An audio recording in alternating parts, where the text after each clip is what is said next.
place to go. Tabuk Radio. Magandang tanghali, Mayor! Magandang tanghali po, Mayor. Magandang tanghali, Mayor! Magandang tanghali, Mayor! Programa ng Tabuk City Local Government Unit. Dahil karapatan ng mamamayan ang magkaroon ng sapat na kaalaman sa mga nangyayari, mangyayari at mga nangyari sa mga plano at proyekto ng Tabuk City LGU sa pangunguna ni Mayor Darwin C. Estraniero. Magandang tanghali, Mayor! Tuwing Biyernes alas 12 hanggang 1:00 ng hapon. Dito lang sa Radyo Natin FM Tabuk 103.7. Radyo natin.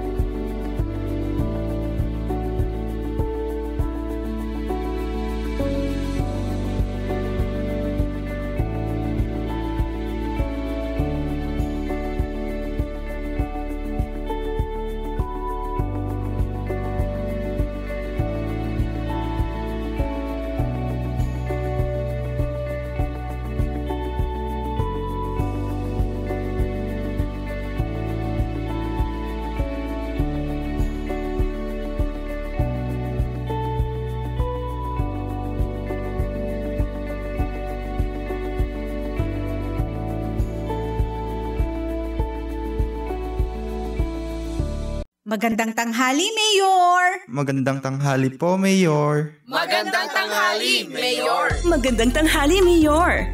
Programa ng Tabuk City Local Government Unit. Dahil karapatan ng mamamayan ang magkaroon ng sapat na kaalaman sa mga nangyayari, mangyayari at mga nangyari sa mga plano at proyekto ng Tabuk City LGU sa pangunguna ni Mayor Darwin C. Estraniero. Magandang tanghali, Mayor! Tuwing Biyernes alas 12 hanggang 1:00 ng hapon. Dito lang sa Radyo Natin FM Tabuk 103.7. Radyo natin.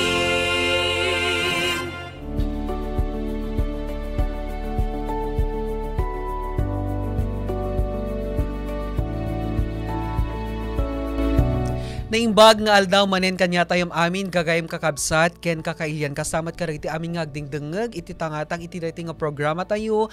Magandang tanghali, Mayor. Once again agsubsubli kami iti daytoy nga programa tayo. Kasama natin ang mga bisita natin and of course ang mga taga City Public Information Office. Later on mga kaibigan, ada iti bisita tayo, abangan nyo po yan and we will introduce po mga kaibigan.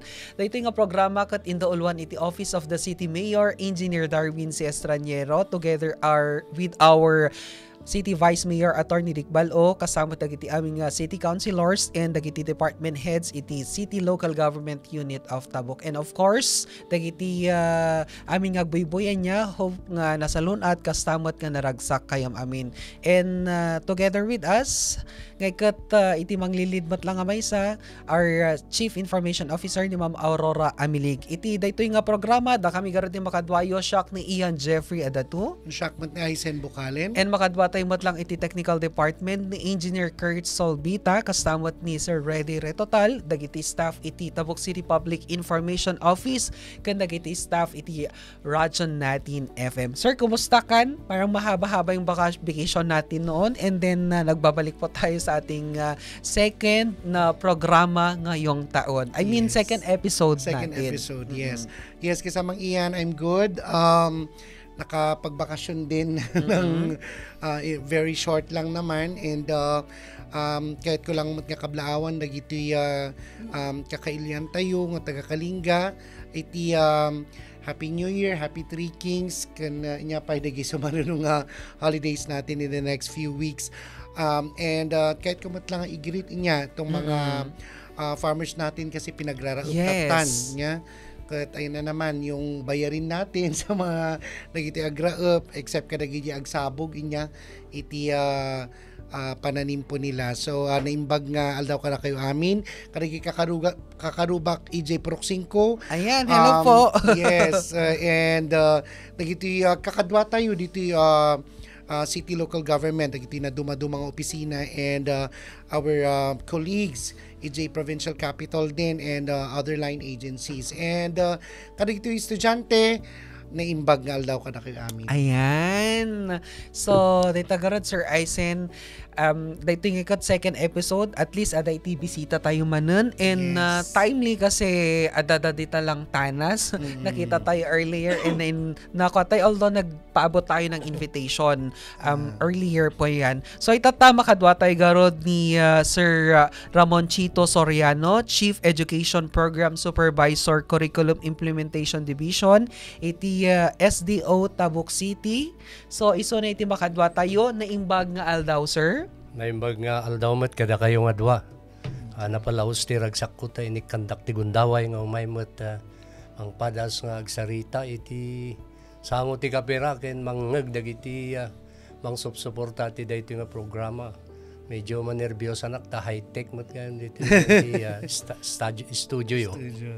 And hello po, kadagiti amin nga taga SDO Tabuk, led by the Schools Division Superintendent ni Dr. Benedicta Gamatero. Yep. So, ayan sir, hope itatangal daw kat kumustaan tayo man iti SDO Tabuk itatan kan siguro later on naging say awards mat lang nga natangtanggap iti Tabuk City kan dagiti possible awards. So sir, kumusta iti SDO Tabuk itatan? Kadagito yung tiyempo na mamayagpag ang SDO Tabuk City. Wow, Kumbaga sa congratulations. isang heavenly body, siyang pinakamalaking star. Yan. I told you this kasi just recently 2024 nabigyan ng parangal ang SDO Tabuk City being the best performing SDO sa DepEdCar. Wow, congratulations po DepEd Tabuk City. At tapos aside from that, meron din tayong other awards like for example sa Gawad Cordillera, we were able to bring home itong Project Reach Gold Award. Itong Project Reach isang programa ng School Governance Operations Division intended to bring support sa mga schools, especially sa mga learners. We submitted our participation sa nasabing contest at nanalo kami ng number 1 itong SDO Tabuk City with the group category. Aside from that, isang supervisor po natin in the person of Sir Henry Alunday ay nagawaran din siya ng most outstanding or best performing supervisor of the whole Cordillera. Wow, congrats Congratulations, po. Sir Alunday. In addition, meron pa. Ay, marami pa. Sa naman sa regional contest sa mga games ang tawag diyan, games. We were able to bag first place sa large elementary category ang Tabuk City Central School sa most learning focus school. First siya. Sa Bulanao Central, very large category naman, second place. At sa APPAS Integrated School Alternative Learning System, nakuha niyang second place. Sa most learning sa community ALS category. And then Agbanawag National High School, second place sa medium size high school. So bali marami po tayong nakuha na award bringing our SDO Tabuk City to the limelight in this 2024. With this good exit from 2024, we are looking forward na we will be able to replicate. Baka madagdagan pa itong mga awards na Yes. makukuha namin. And it's great to know, sir, no, nga we were able to invite SDO Tabuk City as our guest, no? Yeah. Katata, mamuan tayo nga nagad-aduga yung ti awards iti SDO Tabuk City. That's Yeah, right. for the first time kasi na-invite natin. Yes, Span ng yes. 4 years na program natin. Yes, at saka tingnan mo, regional level na yon. And as mentioned by Sir Ramon Chito kanina, marami yung mga nag-first place, marami rin yung mga nag-second place. Yep, So, that's true. Sir, dagiti nangabak garud circuit, they will be on a national level soon, sir. Hindi, hanggang sa ano lang yan, Sa regional. oh. At least malaking bagay na rin Yes. yun kasi How many regional. schools do we have in oo. the entire region? Ay, marami, thousands. Yes, thousands. At saka hindi lang siguro, baka may iba pang mga pumunta sa or may mga national level din na mga nakuha pa ng ibang mga kababayan Yes. natin. Diba? And ang maganda din dyan, aside from the schools kasi, no, they also have, like na-mention niya kanina, yung Project Reach. Yes. No? Ano yung parang nagiging support din, no? Sir, di ba yung mga DepEd personnel, ang initiator po niyan, no? In reaching out to the Yeah, schools, yeah, of like they are having support from other agencies din, like it's a collaboration really. Nakikipag-partner sila. Yes, kat nagmayat DJ Project Reach nila. Actually, matunog yung Project Reach sa akin. Yes. Yeah. And I think Sir Romeo Agagon is one of the movers din po, no? Yun, sa social mobilization Social siya. mobilization, Magaling siya yes. doon sa area na yun. Yes. Yun ang kanyang specialization yata. Yes. Okay, sir, may we ask, kasi one of the awards that the city government nga natanggap, ngay katay ito'y Gawad Liab Award. Okay. And syempre in collaboration with the DepEd po ito. So, sir, mabalin nga maamuan tayo, Dijay. What's the parang anong component nun? And of course, kas ano mo't iti collaboration, iti Tabuk City, kan iti DepEd nga, apay nga naala tayo day tang Okay. award. Ganito yan. Siyempre, ang city government, they have their literacy council. Yes, sir. The City Literacy Council is formed by, of course, nandyan ang DepEd, nandyan ang city, and other stakeholders or partners. Ang ginawa niyan, through Councilor Bot Sakayle. Kasi siya nung dati ang PTA Federated President. So meron kasi kaming program noon ng pangalan ay Bagwis. Bagwis, isang programa that intends to strengthen, enhance yung partnership of our LGU and other stakeholders in order to address the problem on numeracy and literacy. Kaya ang ginawa nila, using the Parent Teachers Association, nag-outreach sila sa mga schools and they have conducted the symposium. Ang kanilang mga topics ay napakaganda.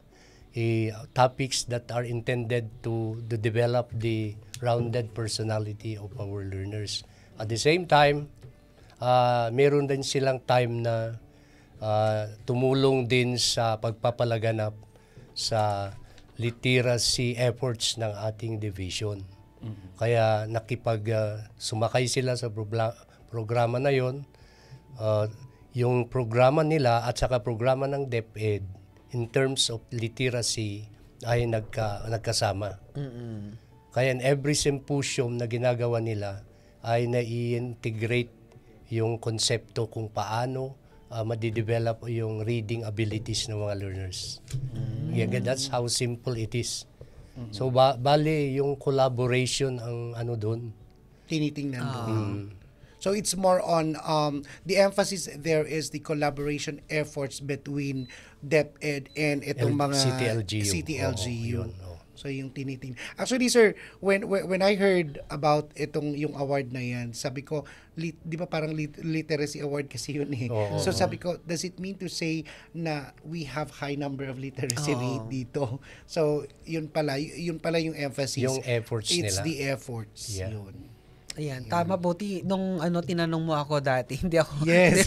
at least tumpak yung natin, yung konting na banggit natin. Kaya so, medyo napansin namin, very effective ito.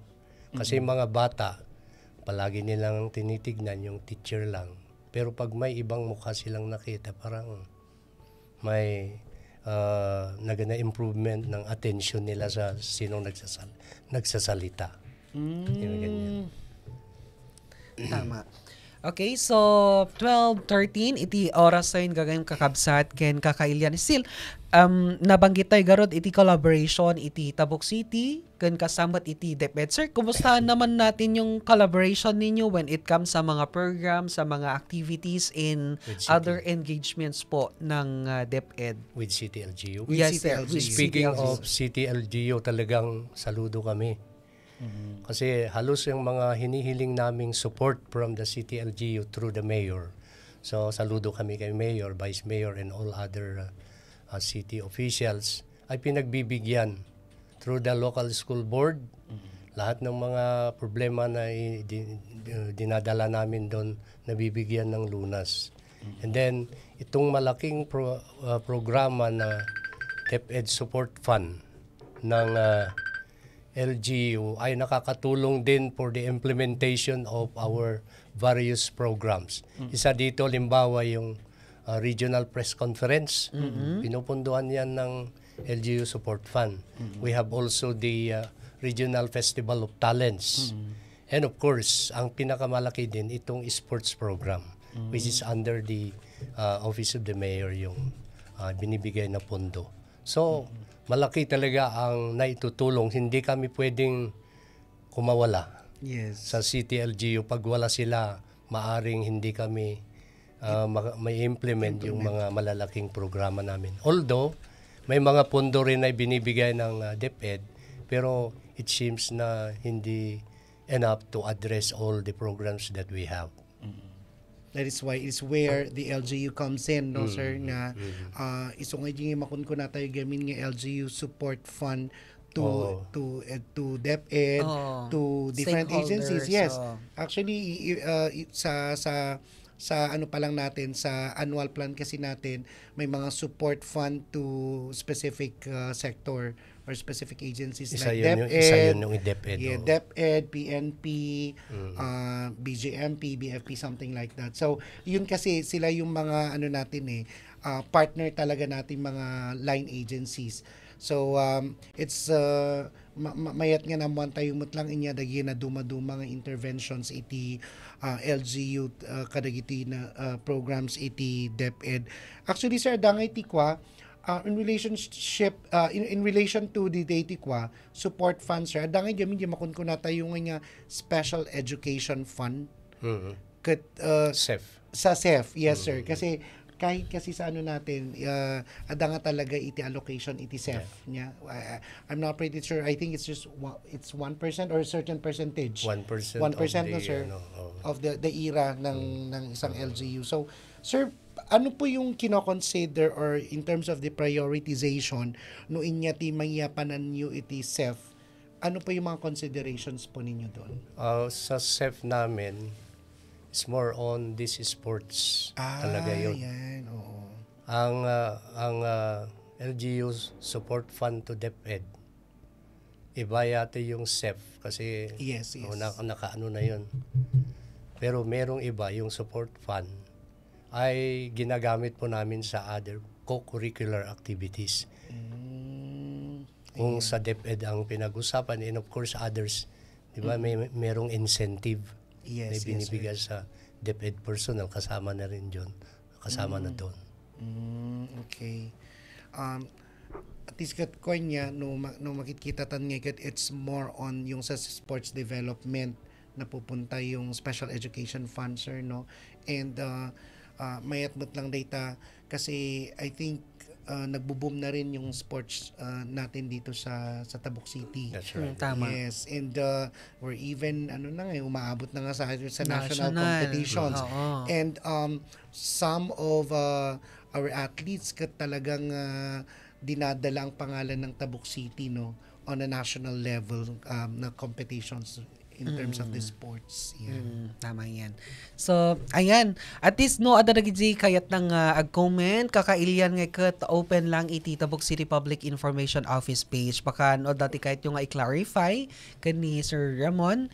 And, or kahit yung ipag-greet, you can just comment there. Tap, no, mabasa mimot lang. And of course, you can include DJ lugar nga ayan nyo. Especially dagiti aming viewers tayo, di ba? Yes, yung mga gusto mag-greet kay Sir Ramoncito. Don't you know that ni Sir Ramoncito was our teacher way back in high school.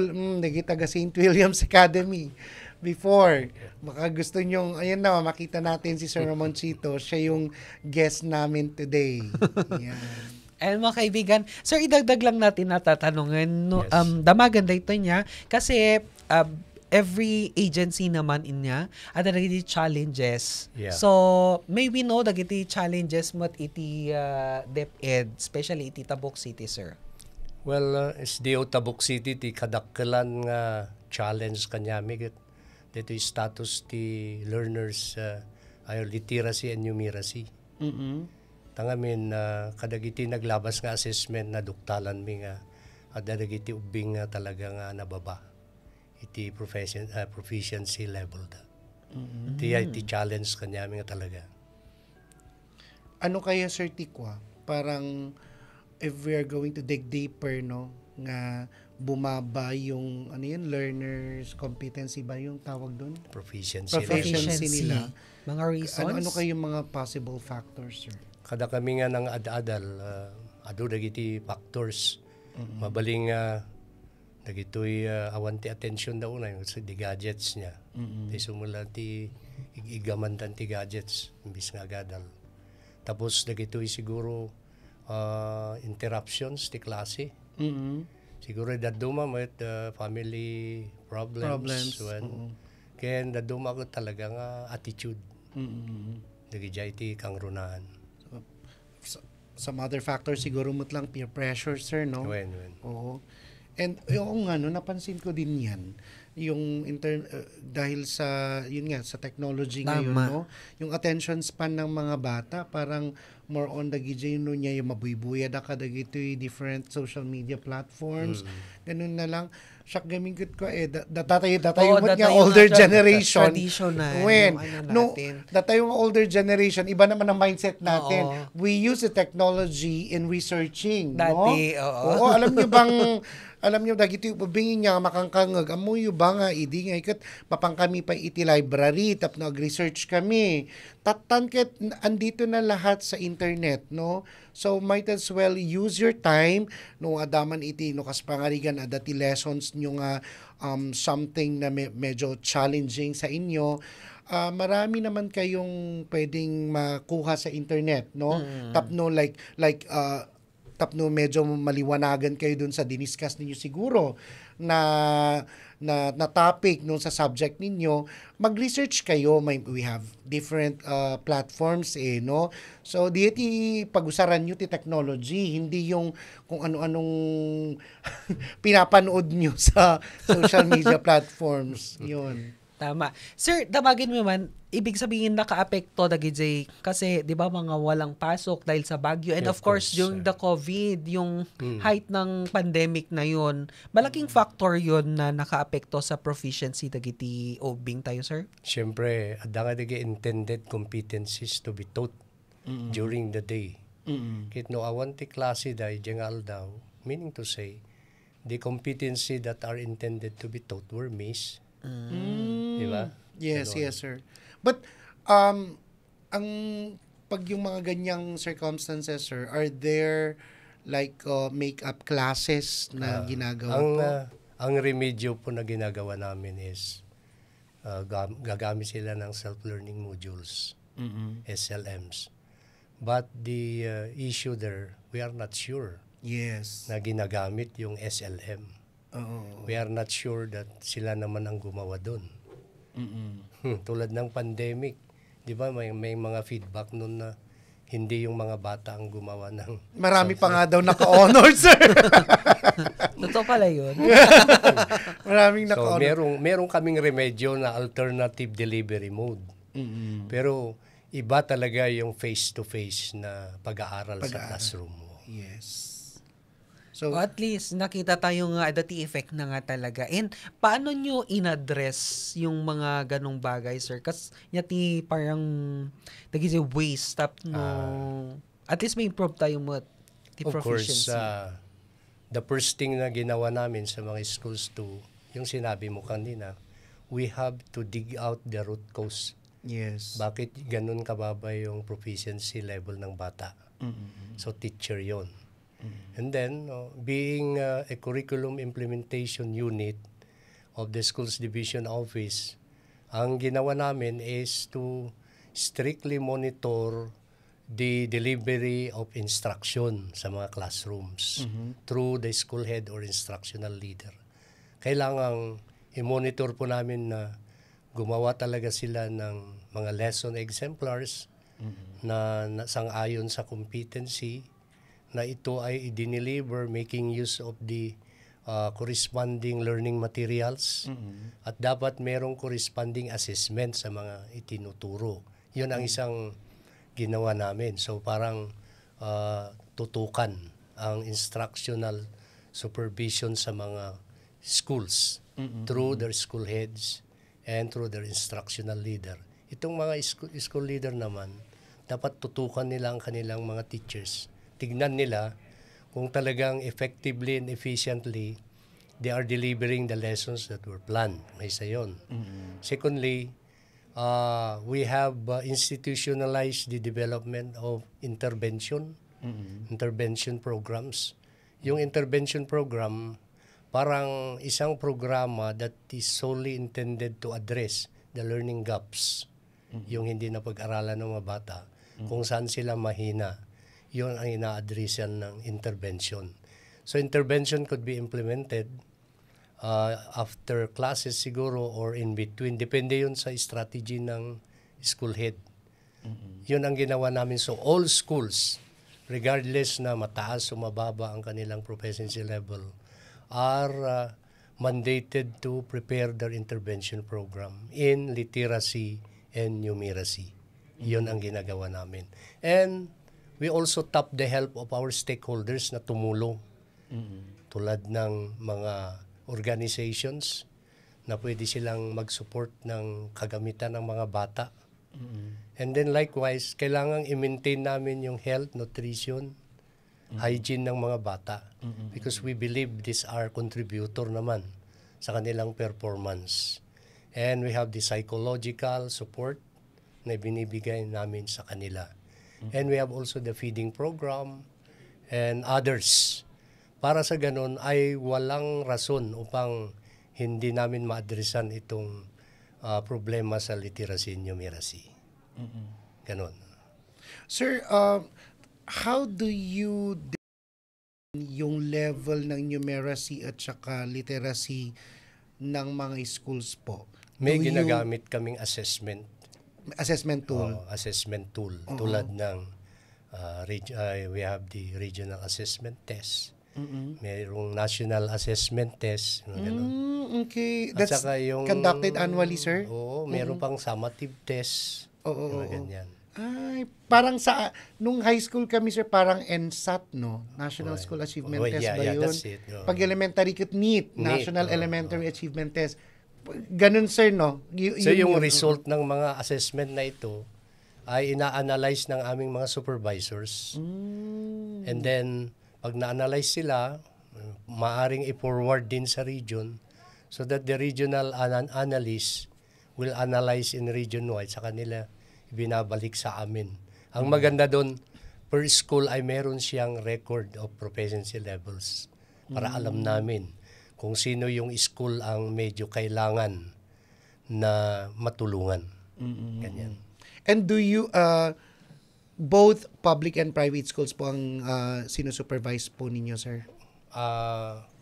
Nire-regulate ang private school pero meron kasi silang sariling but they are part of DepEd. Kung gusto nilang papasok kami para magbigay ng technical assistance, pwede naman. Pero hindi yung regular na minomonitor namin sila. Kasi meron kasi silang sariling Yung parang policy nila, gano'n. Yeah. Oo. Pero sir, in terms of I'm not sure if they call it learning competency ba yun? Yung learning competency tanong ko lang, sir, kung itong mga private schools po natin dito, are they aligned to the learning competency being yes, of enforced course. by DepEd? Yes. Okay. And sir, with the assessment pinapa-exam po ninyo, kumusta naman po ang performance ng private over the public or public over the private? In fact, private school is performing better Better. sa mga assessment. Sa mga assessment. Sa ano nga, sa DepEdCar, sa Baguio City Private School, sila ang nag-angat sa ano, Nag-angat. yung mga ganong assessments. Pero dito sa, Sa in the case of Tabuk, Tabuk City, sir, Okay pa rin. ganun Oo, din, ganun private. din, well. Namamayag pag- Pero hindi halos na magkalayo. Magkalayo. Itong Basit public and lang private eh. school in Tabuk City. Ada talaga difference na piman no maminsan, di ba? Wala. So makita mo't di makita tayo mo't pero at least ada ka dagiti estudyante ngagdingdingeg no kasi ano damat nga ipapatitap no daman dagita nga exams nga ikat na nga tolat ta, di ba? Whether you graduated iti public or iti private schools, ada kanyam kasi ikaw yung gagawa ng future mo, di ba? Yes. At saka sir, may tanong lang ako. In terms of the learning curve ng isang estudyante, sir, would you say na it's based solely on the efficiency and the competitiveness of the teacher? Malaking role ang teacher. Yes. So dapat ang teacher na magtuturo kailangang effective yung kanyang instructional strategies. Strategies, yes. Kailangang efficient sa at committed. Yun talaga mga 90% ang factor ng teacher sa performance ng bata. On how do you conduct, sir, yung monitoring sa in terms of yung performance ng mga teachers sa mga estudyante, sir? Well, yung kanilang instructional leader, yung school head nila, sila ang gumagawa. Nag-o-observe sila sa kanila. Maraming mga type of observation, pero depende sa school head, instructional leader, kung ano yung tignan niya sa teacher. Halimbawa, gusto niyang hanapan ng teacher kung paano niya gagamitin yung learning materials, doon niya i-observe. Kung paano siya gumawa ng assessment or quiz, doon niya i-observe. Tapos may, aside from the observation, may feedback mechanism din ang ginagawa ng school tinatawagan heads. siya para bigyan siya ng anong tawag doon? Technical assistance ang tawag dyan. Ibibigay kung ano yung strength niya, yung kanyang weakness. Ganon. Di ba? Sir, yun po yung level ng school heads monitoring or Teachers. Monitoring teachers. How about, sir, nga tamot ada nga tati assessment tayo nga estudyante towards their teacher, sir? Parang walang ganun eh. Pero wala bang ganun. I think sa college yata may ganun. Oo, sa college. Oo. Ini-evaluate nyo yung instructor. Yes, sir. Oo. At saka dapat talaga kung nagaroon din, sir, nalaling nga talaga kung majay dagito teachers. Kasi minsan, may mga naririnig akong kwento, mas magaling yung mga estudyante. Yun ang nakakahiya. Nakakahiya. And you know what? That's a challenge of being a teacher. Yeah, that you should be ahead of yung mga estudyante mo talaga. Kasi mapapahiya ka naman pag yung estudyante mo ay napakasipag pala nag-research. Siyempre we have sa online internet ang dami mong resources dyan. Pati mga grammar minsan. Yes. Nakikita ng mga bata yun. So, Nakakahiya kung... minsan pa nga nosebleed na kausap ang mga bata kasi naglalaing damot lag sa Tama. Okay mga kaibigan, 12:32 na in the afternoon. Agsubli kami garod. Kalpasan iti palagip. Panagtutudo manen. Umadado ti lamok ken ngumatngatot kaso ti dengue dito syudad ti Tabuk. Iti dengue ket may saasakit nga aggapu iti kagat ti lamok nga addaan dengue virus. Dagiti simptomas ket maamuan iti uneg ti duwa aging ganat 7 nga aldaw kalpasan a makagat ti lamok. Dagiti simptomas ket kairamanan ti gurigor, panagsakit ti ulo, panakabannog, panagutot ti lasag ti likod ti mata, awan ganas amangan, diarrhea, skin rashes, narigat a panag-angas, panagdaringungo, ken panagdara ti gugot. Diklikan tayo ti dengue, i-practice ti 4S, search and destroy, dalusan dagiti mabalin a pagumbungan ken pagitlugan ti lamok, secure self-protection, agusar ti mosquito repellent ken moskitero no maturog, seek early consultation, Mapan iti kaasitgan nga RHU no makarikna iti simptomas. Can support spraying or fogging tapno maliklikan ti panag-adu ti dengue carrying mosquitoes.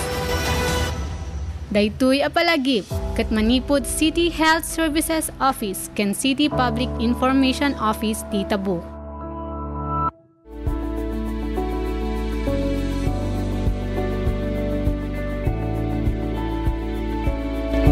Agsubsublitay garot iti tangatang para daytoy nga programa. Hello po sa lahat ng mga nakikinig at sa lahat ng mga nanonood sa atin dito nga programa tayo. Ayun, makikita tayo nga dagiti viewers sayo. I-greet tayo lang man dagiti amin nga teachers dita tanas. Nakita tayo ni Ma'am Vivian Domingo.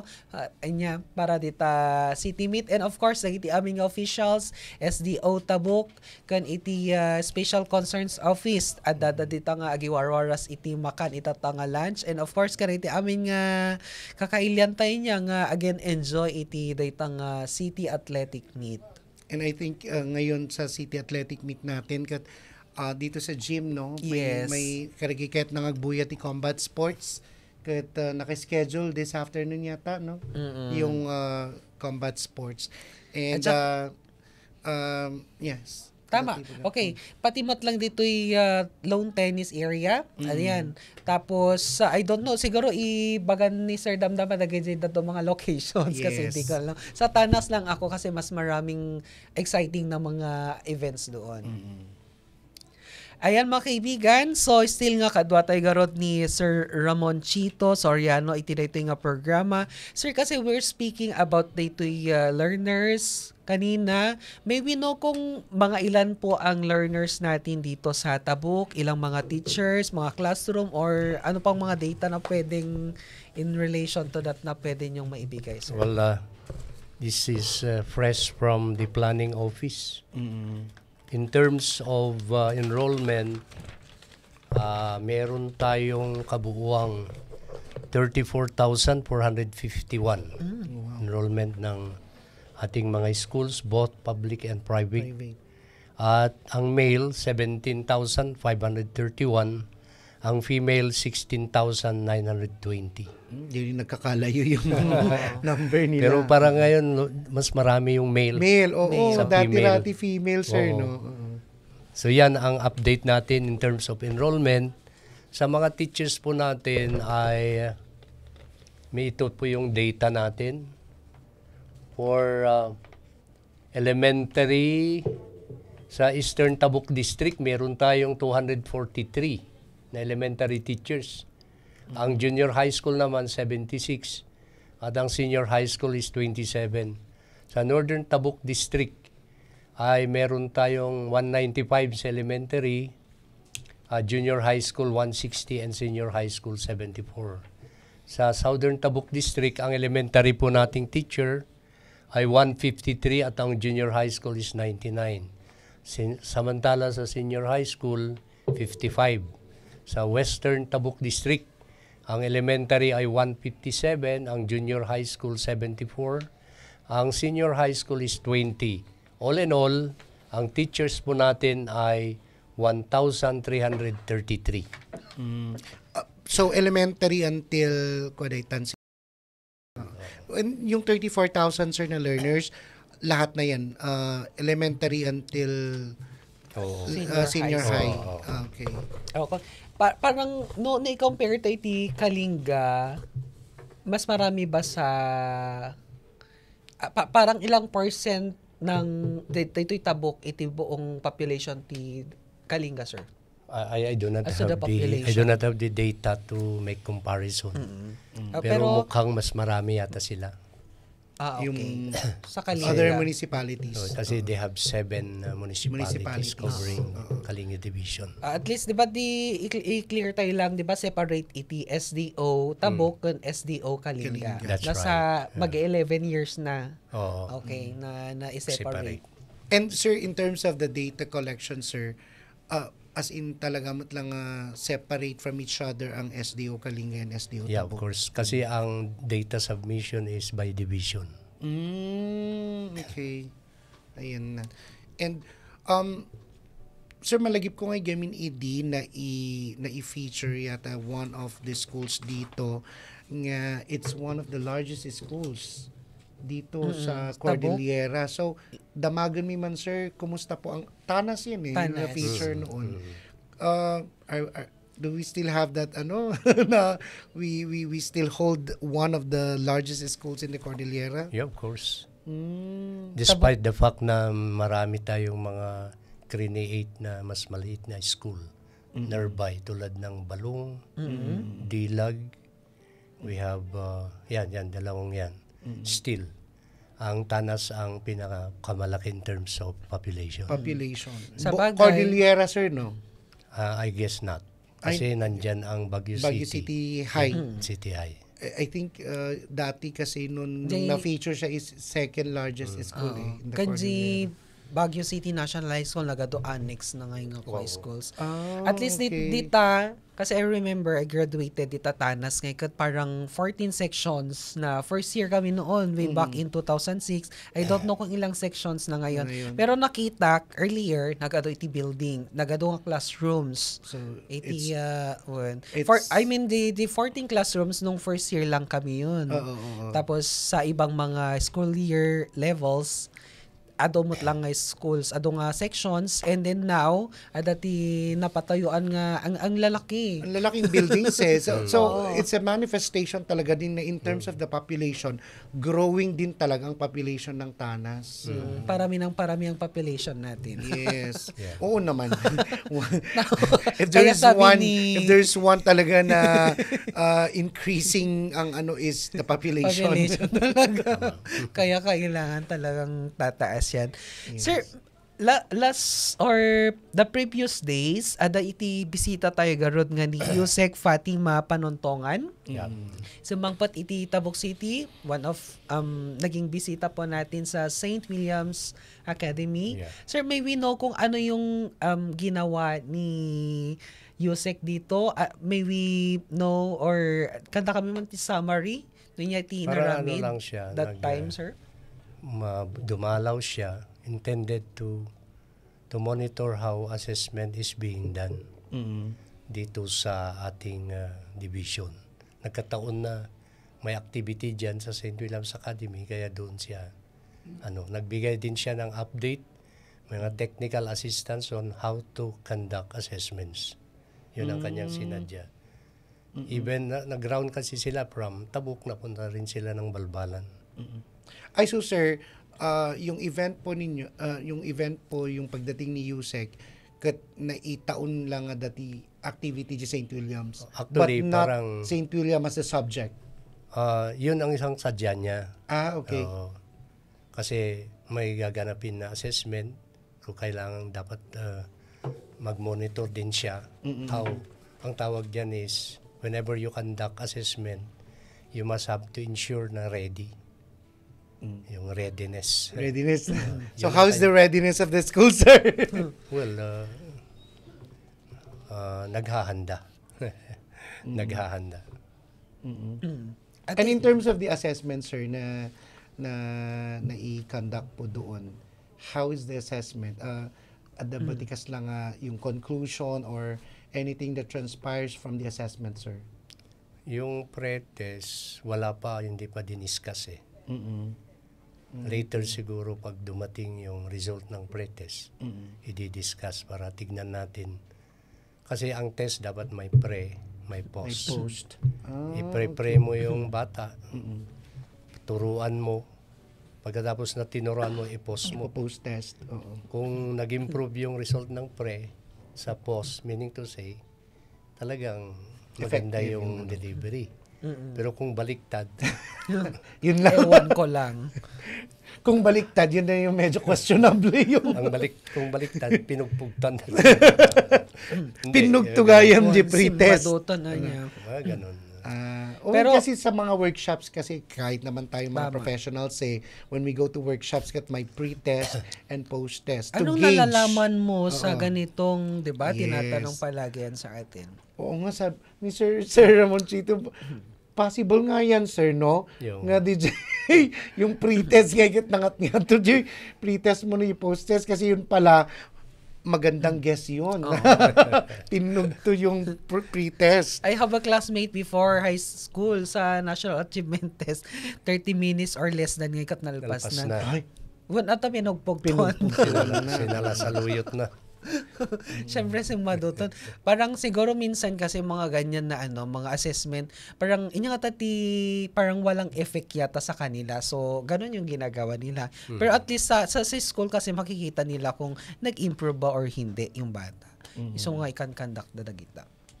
sir, yung bang di ba, on an annual basis ngayon may assessment kayo sa mga schools, no sir? In terms of kita yung pa-exam sa kanila, mga ganun. So in years ba na nag-a-assessment po kayo, is there like an upward traction po ba yung performance ng mga schools, or may mga schools na nasa lang flatline sila tapos may mga schools naman na downward po yung performance po nila? Ang data namin, making use of the graph. Kasi yung ginagawa namin is comparative. We compare their performance last year or 3 years back sa performance ngayon. Ang trend, may mga school na umangat ng konti. May mga school na umangat ng malaki. May mga school na stagnant. Meron ding school na bumaba. Ganyan. Pero yung pagbaba, hindi naman gaanong malaki. Konti-konti lang, pati yung pagtaas, konti-konti lang. Ganyan ang trend ng performance ng mga schools. But I guess majority of the schools got pataas, no? Yeah. At malaki rin yung itinaas. Kasi ang region, meron silang sinasabing top 10 performing schools. Meron ding 10 bottom. The bottom schools. May nakapasok dito yung Tabuk? May Sa nakapasok. Tabuk. Pero I cannot just identify kung ano yun. Okay. Kasi confidential mga... Soon siguro kung pwede ma-open na. So, hindi, maganda yun, confidential, sabi ni Sir. So that means to say, pag ako yung school head at tinawag ako, may feedback kayo na ito siyempre, ang performance ng school na sinusupervise mo, parang ganun. So, okay, ganun pala yun, sir. So it's not Hindi also for public. safe to say nga, or we cannot just say here kung sino yung mga top performing schools dito sa Tabuk. Yes. Okay. Siguro for the information dagdag siguro kahit na maamuan, pero soon ma-open to kung pwedeng i-disclose. Actually, hindi yata talaga, sir, no? Hindi din i-disclose. Baka in proper forum. In proper forum. I mean kasi minsan ada ka dagiti parents nga I want nga rate ubing ko iapan ko toy kasi kasi ito di ba ganun minsan kaya yung ito pala yung top 1 na performing school doon tayo lipat ko na rin tupay. At saka sa elementary teacher kami di birbiro kan da no minsan, di ba? Dapat teacher diyan ako kasi. Pero sir, yung mga bottom performers na mga schools po, na tinatanong din sa kanila kung ano yung, ikaw na school head, ano yung possible strategies mo to improve on the performance. Actually, in our meeting na kami lang, na-identify yung most challenged schools. And then we require them to submit their plans to improve the performance. Pero in a 3-year period, sir, na ginagawa po ninyo yan, nakikitaan nyo din talagang nag-i-improve at nag-i-improve. Nag-i-improve. Kasi kung ako rin yung school head, talagang, something must be done. Siyempre, nakakaya ka doon. During meeting sa amin lang na DepEd, siyempre, alam nila kung sino-sino. So, meeting among the school heads. Yun. So, mayat mo't lang dito, sir, ngayon kasi on a private company mo't lang niya, kasi dati ako na supervisor din ako dati. Siyempre, team, yan, yung mag-meeting lahat ng supervisors ko. Ipakita na ngayon, DJ Performance. Oh my gosh, I need to do something. Parang ganun And mas na-challenge yung school head, no? So, ayun. At least that the observation lang, 'di ba, compared mga 15 or 10 years ago, nag-improve din yung mga schools like in Nambukayan, no? Kasi I'm from there, yung elementary natin doon, yung high school, nag-improve din. So, siguro mga performance nila noon hindi compared sa Patad, but then nag-improve na. Tsaka may mga internet na rin sila, may mga nagbabiometrics na rin mga teachers, mga ganun, di ba? Ang laking improvement ng DepEd na nakita tayo. So, mayat nga, one of the priorities ng education, di ba? And ang isang napaka-importante din kasi is the technology din, sir, no? Yes, in of terms of course, the yeah. So, Tama. at the bati comparison, sir, how do you fare or how do we fare itong mga schools natin dito sa Tabuk sa other schools sa other provinces, sir? Well, In terms of technology. sa internet, nakakalamang tayo sa Tabuk compared to other provinces. Kasi ang Tabuk is located in an area na walang masyadong natural barriers. So, Yes. yung Nambukayan lang malalim. Oo. Yun hindi, Pau. Bunji pa. Pau and Nambukayan lang malalim. Na minsan nagkakaproblema including Gilayon, but nowadays meron naman ginagamit na Starlink. Yes, yung satellite. Okay. So gumagamit na rin. Sa halimbawa Nambukayan, sila nga ang gumagamit noon ng isang modem na hindi kailangang mag-load during the pandemic. Ngayon ginagamit pa rin yun kung magbigay sila ng assignment. At pag lumaki yung Mananig River, Yes. na hindi nakakapasok yung bata, yun, ginagamit yung modem na yan. At saka, sir, ngayon ba, still nga, kasi napapansin natin sa mga teachers, di ba, dati nga ikot lesson plan da pa, nagado nga iti workloads da. Same pa rin ba yung system ng pagtuturo ngayon nga, dala kita nga lesson plans nga nagado? Hindi naman nagbago yung workload. Kasi dapat isang teacher, 8 hours daily siya. Magtatrabaho. 6 hours sa kanyang pagtuturo and 2 hours yung mga Admin-related. Related work. In terms of lesson planning, hindi na kasi meron ng ready-made na lesson exemplar. Ang ginagawa na lang nila, dina-download. Pero, yung lesson exemplar na yun, dapat may aayusin kasi may mga lesson exemplar that is applicable to Bicol, applicable to Cebu. Halimbawa, tungkol na ang pinag-usapan doon is sa isang lugar. So kung gusto mong i-localize, gamitin mo yung sample na nandirito para hindi alienate ang yung konsepto. Yes. Meron silang learning exemplar, meron silang ginagamit na activity sheets. Hindi na kagaya nun na magdamag halos yung teacher na. Nagsusulat, oo. Kaya karamihan nun ayaw maging guro.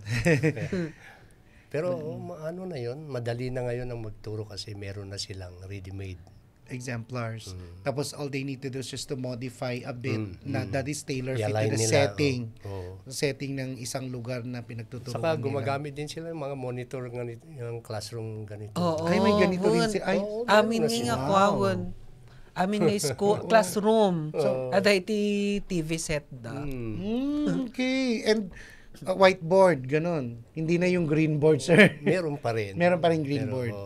Pero Okay. kapag Upgraded. nasisiyan yung bata kasi mas lalo kung may napapanood siya. Like mga visuals kasi no. Sometimes it really helps in the learning process sa mga bata yung you have different or you have a lot of visual aids. Ganun din sa ibang bansa, di ba? Pero Yes. nauna na sila doon. Of course. Mga first world country sila eh.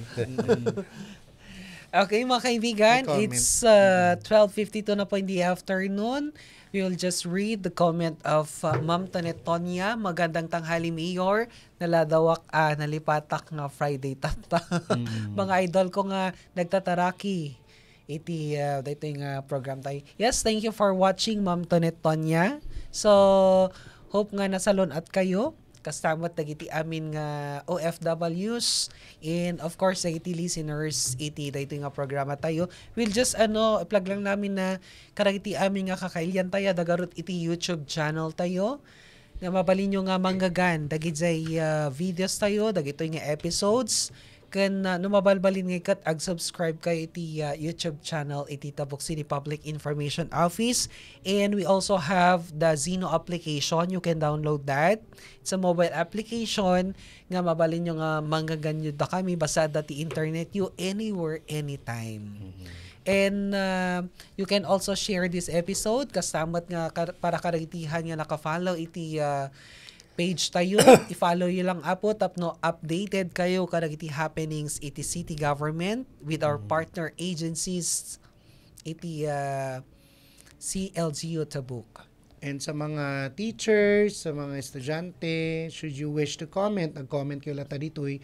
If you have questions, you are free to comment down yung mga questions ninyo or yung mga greetings po ninyo kay Sir Ramon Chito. Sir, matanong nga lang namin kasi 'di ba ita ongoing iti daytoy City Athletic Meet. Sir, kumusta mat the first day iti City Athletic Meet tayo? Well, okay naman. At least nalalaro na yung mga intended games to be played. Pero wala pa kasing naibibigay na result. They are still busy tallying. Kaya wala po tayong may pamamahagi na update tungkol sa mga medal standings. It is hope na until tomorrow ay medyo mapalapit na sa pagtatapos ng naturang sports event. Ayun. So abangan tayo apo no sino iti agtap nga district iti Tabuk City kasi di ba we have 4 districts. Yes. And ang dami pong mga manlalaro di kalman garod nga ikat nakita tayo mga colorful yung mga kasuotan nila, and then there were performances tapos ada regional pass nga events and still ongoing jud duma. Hopefully makabuya tayo and hopefully no adati result nga kat i-post minto iti Tabuk City Public Information Office page. Kada di pictures nga duma na i-post tayo matlang iti daytoy nga page tayo. So kita nyo lang apo lagi di pro pa yun no natamaan kay iti camera. And ongoing pa yung mga kasama natin na nagko-cover Yes. for some other events. Ayun, sir, baka dapat dagiti kayat yung nga i-announce, i-update, or i-remind no dapat iti information nga kahit yung nga ipadanon, sir. Awan met nga kahit milang ipalagip kanayon tayo kung mga i-consider ti safety dagiti ubing. Nang nangruna ka dagiti agaayam tapno malisyan tayo dagiti aksidente.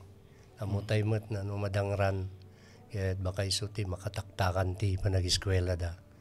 And likewise to the field, always consider also safety. Tani kastoy mo ti tiyempo na nga nalakati tao nga panateng. So makita nyo dagiti ubing tayo, tagkapudi da, agpayong da. Kaya nahanda nga kakabasaan no kastoy nga agar-arbis. Nang nangro na mo lang ka dagiti teachers. Tano nag-absent ka, manuti ubing nga haanin nga makaadal no nag-absent ka ti one day. So greetings to all of you, the school heads and other DepEd personnel, of course headed by for SDU Tabuk City personnel, headed by our SDS Ma'am Benedicta Bigamatero, our ESDS, OIC SDS Sir Januel Peña, the Chief of School Governance Operations Division, Ma'am Sally Feken, Head of Finance, Sir Sixto Langay. Our supervisors are all in the field monitoring the activity. So I say God bless to all of us. Let us commit ourselves because that is the call of service. Thank you po. Ayan. Thank you so much, sir. Iti daytang nga update yo. And of course, your message, ang ganda po yung sinabi ni Sir Ramon Chito Soriano, diba?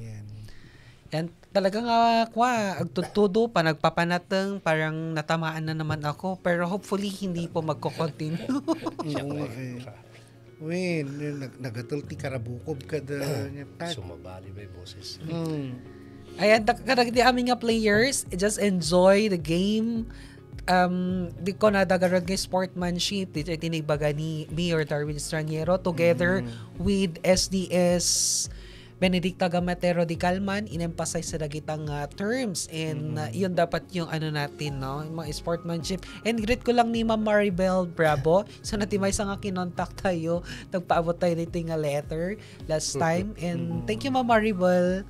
And yes, aside from Ma'am Maribel, si Ma'am Thea Shivoni Tombali Baculi, no? Isa siya ding guro.